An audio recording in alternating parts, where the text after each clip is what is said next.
किस तरह से अब आप इंडस्ट्री को या फिल्मों को या सब्जेक्ट्स को बदलते हुए देख रही हैं? आई थिंक हमेशा यही हम मान्यता रही है, या हमने यही कहा है कि जो आर्ट है, जो फिल्में हैं, सिनेमा है, वो सोसाइटी का रिफ्लेक्शन होती है। तो जैसे जैसे समय बदल रहा है, हमारे सोच विचार बदल रहे हैं, या किन किन विचारों को आगे लाने की जरूरत है, वो हम रिकग्नाइज कर पा रहे, उसी तरह से हमारा सिनेमा बदल रहा है। स्पेशली OTT जब से आया है, एक पैरेलल दुनिया आ गई है कुछ फिल्मों के लिए, जो फ्लरिश कर पाए डिफरेंट प्लेटफॉर्म्स पे। तो मुझे लगता है as an actor, as a young actor, एक इतना बढ़िया समय है फॉर समबडी लाइक मी, जिन्होंने हमेशा कोशिश की है कि अलग अलग तरह के किरदार मैं करूं, अलग अलग तरह की कहानियों का हिस्सा बनूं। आई थिंक मेरे लिए एक बहुत ही फुलफिलिंग और एक बहुत ही हरा भरा समय रहने वाला है। बिल्कुल। और इस बदलते हुए दौर की आप सबसे बड़ी एक मिसाल हैं, जो बदलते हुए दौर की बदलती हुई फिल्मों का हिस्सा बन रही हैं। जी। तो जब आपके पास किरदार आते हैं, कहानियां आती हैं, ये खुद आ रही है नसीब से या चुन रही हैं? 10 आई, उनमें से हमने 3 चुन लिया।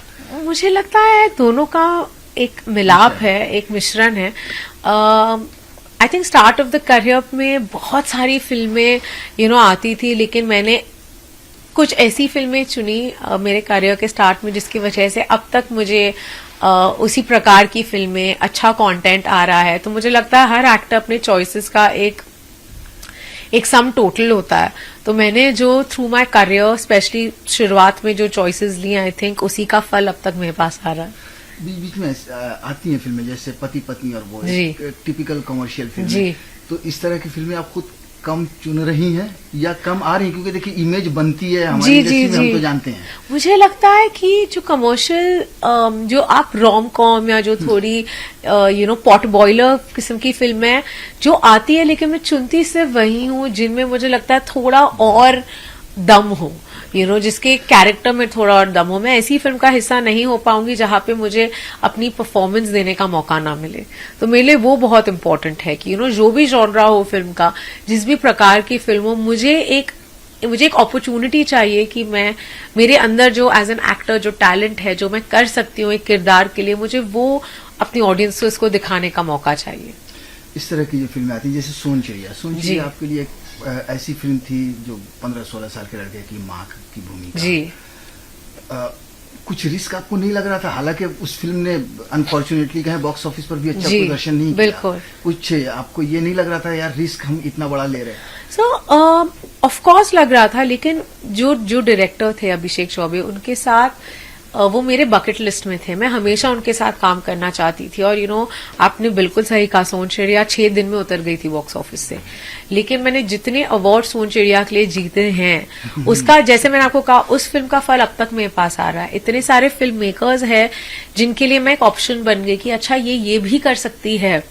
तो जो एक होता है ना अनकन्वेंशनल सिनेमा की भूमिका, अनकन्वेंशनल सिनेमा की एक हीरोइन की भूमिका प्ले करने का मुझे मौका, बहुत सारे चांसेस सोन चिड़िया से मिले। बिल्कुल।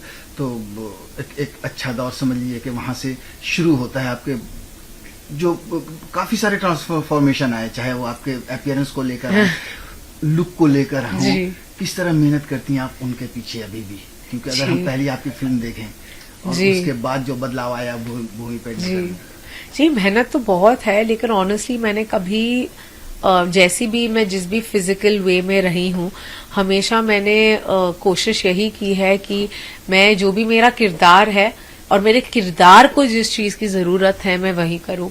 तो बहुत लोगों ने मुझसे पूछा हाल ही में कि आपका आप बहुत ही ग्लैमरस कपड़े, मेकअप, एक्सेट्रा एक्सेट्रा। तो मैं बार बार उन्हें यही कहती हूँ कि मैं जिस अपने करियर के फेज में हूँ, तो मैं बहुत सारी ऐसी फिल्में कर रही हूँ, जो किरदार में प्ले कर रही हूँ, उन किरदारों को फिजिकली ऐसे होना जरूरी है। क्या मैं पूरी लाइफ ऐसे रहूंगी मुझे भी नहीं पता, लेकिन जिस तरह की फिल्में मेरे पास आती रहेंगी, मैं अपना रंग, रूप, भेस भावना, मेरा दिखावा सब बदलती रहूंगी, लेकिन जो ग्लैमर ब्यूटी की जो पर्सनल लाइफ में बात है वो मुझे हमेशा बहुत मजा आता था। जब एक छोटी उम्र में एक्टर बनने का सोचा था या जो मेरा सपना था, तो उसमें कोई मेरा मेकअप करे, मेरे बाल बनाए, मुझे अच्छे अच्छे कपड़े पहनने का मौका मिले, मैं रेड कार्पेट चलूं, मैं इंटरव्यूज दे पाऊं, मेरी फैन फॉलोइंग हो, ये सब उस ड्रीम का हिस्सा था।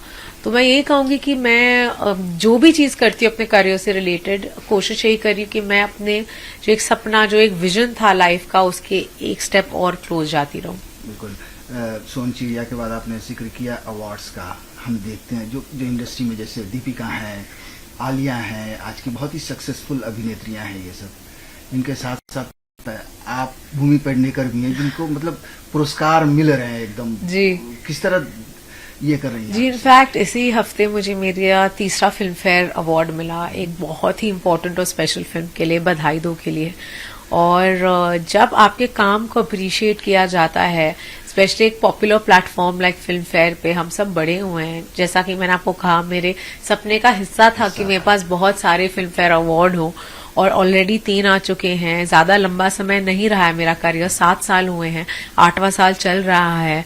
और इस समय में जब आपके काम को इतना प्यार मिलता है, तो लगता है कहीं ना कहीं आप कुछ ना कुछ ठीक कर रहे हैं। और आपने 2 ऐसी उम्दा कलाकारों का नाम लिया है मेरे साथ, जिनके काम को मैं बहुत अप्रिशिएट और रिस्पेक्ट करती हूँ। तो अगर लोग मुझे उनके ब्रैकेट में आज देख रहे हैं, तो मेरे लिए एक बहुत ही बड़ा कॉम्प्लीमेंट है।